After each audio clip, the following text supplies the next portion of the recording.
Calcular dieta é coisa séria e faz parte da nossa profissão. Não vamos desconsiderar isso. Agora vamos começar a estruturar um plano alimentar, ok?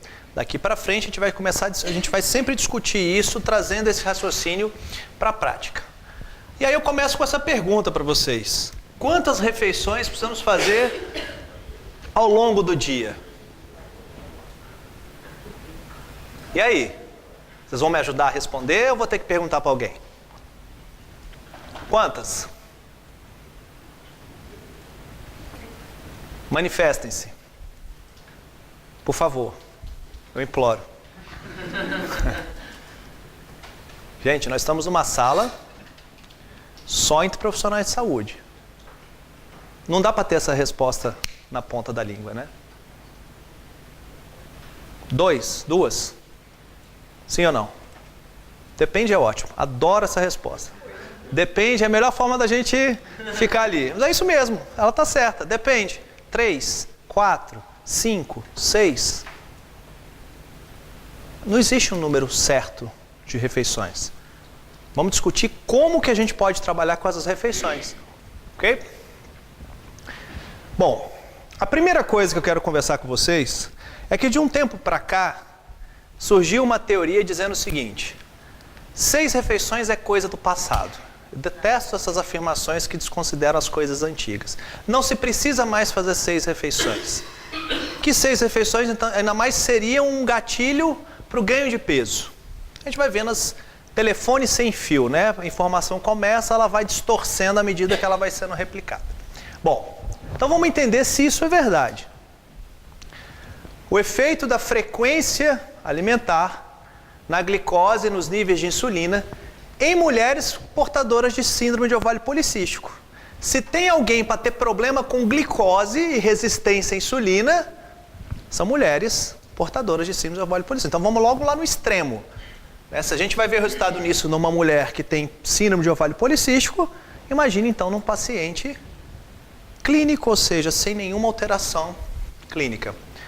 Esse estudo resolveu comparar 3 ou 6 refeições. O estudo apertado, randomizado, crossover, feito por 24 semanas, cujo objetivo foi avaliar o número de refeições e a repercussão na glicose e na insulina. Dieta isocalórica.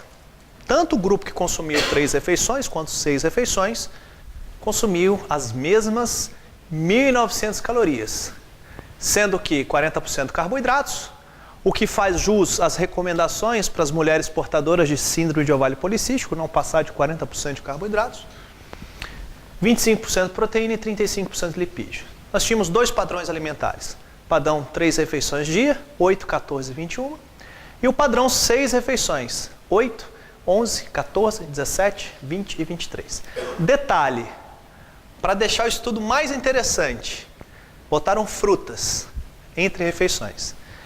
Hoje a gente já está conseguindo desmistificar isso, mas até um ano atrás, fruta já estava engordando o povo, né? Dizendo que fruta engorda, né? Enfim, que tinha que tirar frutas das dietas. E aí você via lá, enquanto a gente vem aqui dar aula para 50 pessoas, explicando todo o mecanismo, que isso não é exatamente assim, não funciona dessa forma, vinha um sujeito numa mídia social com 2 milhões, 3 milhões, 4 milhões de seguidores dizendo que fruta engorda, né? Então imagina o trabalho que é da gente, como profissional de saúde, consulta por consulta, mostrar que isso não ocorre. E ainda ter que escutar na consulta dizendo assim, mas fulano disse... Aonde que fulano disse? No Instagram. Aí a dor no peito na hora, a gente começa a ter taquicardia. Ou outro que é ótimo, né? Assim, eu leio muito sobre o assunto. Onde você lê? No Instagram, né? Aí você se mata de ler no PubMed, baixando artigo, e o cara vem com informação de mídia social. Então a gente sofre com isso na consulta, e não importa o país. Brasil, vem para Portugal, enfim, a gente passa pelos mesmos problemas. Olha só. Padrão 3 refeições, padrão 6 refeições. Avaliaram a gordura corporal pela circunferência. Eu adoro estudos que mostram a realidade próxima do consultório. A gente fala de síntese proteica, Mas você consegue avaliar a síntese proteica lá do seu músculo, do seu paciente? Você faz uma biópsia? Não. O que a gente usa? Dobra cutânea. Perimetria. Então eu adoro estudos, isso é muito legal. A gente estuda síntese, né, os padrões moleculares, mas aquele estudo que ele consegue responder uma coisa que você vive no consultório, isso traz uma relevância grande no estudo. Tá? Então ele avaliou circunferência e cintura, viu que os dois grupos tiveram a mesma redução, que não houve modificação na resposta 3 ou 6 refeições. E ainda diz o seguinte, que a insulina de jejum foi mais favorável em quem fez 6 refeições do que em quem fez 3 refeições. Então olha esse estudo. Pegou mulheres com síndrome de ovário policístico, que já naturalmente têm alterações da glicemia, botou elas para comer fruta e ainda em 6 refeições. E o resultado foi positivo. Dá para dizer que 6 refeições é coisa do passado? Sim ou não? Não. Dá para dizer que 6 refeições foi substancialmente melhor do que 3 refeições? Não. E dá para dizer que 3 refeições é ruim? Não. Então, de cara a gente já pode dizer, qualquer coisa entre 3 e 6 refeições, o que determina o sucesso? Energia. A gente vai ver alguns macetes de distribuição daqui para frente. Mas o que determina o sucesso é isso aqui. Então, pessoal, qualquer coisa entre 3 e 6 refeições, e tendo fruta, eu falo que falar mal de fruta é a mesma coisa que falar mal da minha mãe, tá? Então tomem cuidado quem for falar mal de fruta, tá? Enfim, fruta é algo divino que a gente fala. Olha só, agora entre 2 e 6 refeições. 3 eu já vi que pode ser, logo 4 também, 5 também, 6 também, e 2. O que vocês acham? Dietas isocalóricas. Aqui um pouco mais de carboidrato, 27% do que o outro estudo, 27% proteína e 21% lipídio. Comparativa entre 2 refeições e 6 refeições. Então olha só, 2 semanas de intervenção. Um grupo consumiu 2 refeições e o outro 6 refeições. Foi um estudo crossover, ok? Ou seja, foi feito um washout de 2 semanas, onde todos os indivíduos consumiram 4 refeições dia. E aí depois partiu para a segunda fase do estudo, onde quem consumia 2 refeições aqui, passou a consumir 6 aqui. Quem consumia 6 aqui, passou a consumir 2. O que a gente fala, ou falava, enfim, até um tempo atrás, que a gente incentivava o nosso paciente a comer 6 refeições por dia? Qual era a justificativa? Se você comer fracionado, você aumenta o metabolismo. Não é isso? Esse estudo respondeu essa pergunta. Não houve diferença entre massa gorda, percentual de gordura e taxa metabólica basal. Comer de 3 em 3 horas não incrementa o seu metabolismo. O que determina o gasto energético pelo efeito térmico dos alimentos é o seu valor calórico que você consome. Se você dividiu isso em... São os macros, carboidratos, proteínas e lipídios, que vão fechar um valor calórico. Se você fez 2, 3, 4, 5, 6, 7... quantas forem, desde que o valor calórico seja o mesmo, o impacto no metabolismo e no percentual de gordura é o mesmo. Agora, olha isso aqui.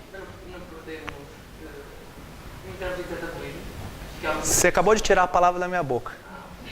Aqui, ó. Agora, 2 refeições no que tange a massa muscular. Olha aqui, 6 refeições foi mais favorável à massa muscular do que 2. Olha o que aconteceu com a massa muscular. 2 refeições, mesmo eu tendo o mesmo valor calórico, carboidrato, proteína e lipídio, sinalizou degradação proteica. Redução da massa muscular.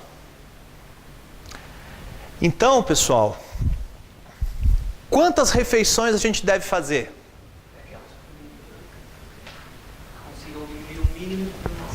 Aquela que consiga minimizar o impacto na massa muscular. 3 refeições é suficiente? Sim, a gente vai ver isso, a gente vai ver depois, vai discutir sobre a ingestão de proteína daqui a pouco, minimizando os processos de degradação. 2 é melhor do que 3? 2 é melhor do que 3? 3 é melhor do que 2? 4 é melhor do que 3? 5 é melhor do que 3? 6 é melhor do que 3? 6 é coisa do passado? 6 ainda funciona? Como que eu vou determinar isso? Meu paciente. Se ele só tem condições de fazer 3 refeições, eu vou deixar ele fazer as 3 refeições. Não, mas você precisa comer 4 horas da tarde. Porque seu metabolismo vai estar vou incrementar o seu metabolismo. Vai? Não vai. Aí o paciente às vezes não tem condições de comer no meio da tarde. Ele vai comer 1 hora, depois vai comer às 18. E aí? Tudo bem? Claro. Vamos discutir alguns aspectos de síntese proteica daqui a pouco. Curva de sinalização de síntese. Mas entendam que quando a gente fala de número de refeições, 6 refeições ainda é uma estratégia válida. Porém, não é obrigatória. 6 refeições não aumenta o gasto de energia. Então, aquilo que a gente falava quando a gente aprendeu na graduação, não, você precisa comer fracionadamente que você vai incrementar o seu metabolismo. Esquece que essa informação ela já está refutada pela ciência. 3 a 6 refeições têm a mesma eficiência no processo de perda de peso e no controle de marcadores bioquímicos. Eu não trouxe aqui a parte de marcadores bioquímicos, mas os marcadores bioquímicos foram o mesmo, de 3 a 6 refeições. O manejo entre 3 e 6 refeições deve ser utilizado para que a dieta se adeque ao estilo de vida do paciente ou para o controle do apetite nas refeições seguintes. Se eu só posso fazer 3 refeições, vou fazer 3. Agora, eu faço 3 e chego na terceira querendo comer tijolo, pedra, mesa, tudo que aparece pela frente. O que a gente precisa diminuir? O impacto dessa resposta orexígena compulsiva à noite. Aí é legal fazer a 4ª refeição, ou seja, criar uma entre-refeição? Sim, você vai diminuir o impacto desse apetite na refeição seguinte. Então, quem vai determinar isso é o seu paciente. Tá? A gente vai ver algumas nuances de síntese proteica. E nuances de síntese proteica, uma coisa é a síntese proteica para a sua paciente lá que treina com você, que treina com vocês lá, e a outra é um bodybuilder.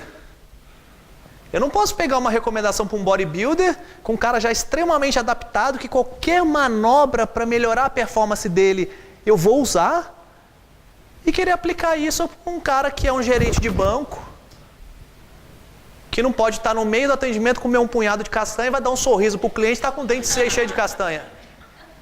Ah, mas tem que comer uma castanha à tarde.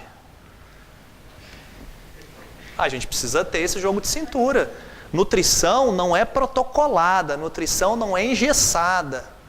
Nutrição é o nutricionista se adaptar às necessidades do paciente. 2 refeições também se torna eficiente no processo de redução de gordura, porém compromete a massa muscular. Nós vimos isso. 2 refeições pode promover o comportamento orexígeno na segunda. Por exemplo, o cara acorda, faz uma refeição, depois vai comer lá às 6 horas da tarde. Como é que vai chegar o apetite dele? Aquilo que a gente falou.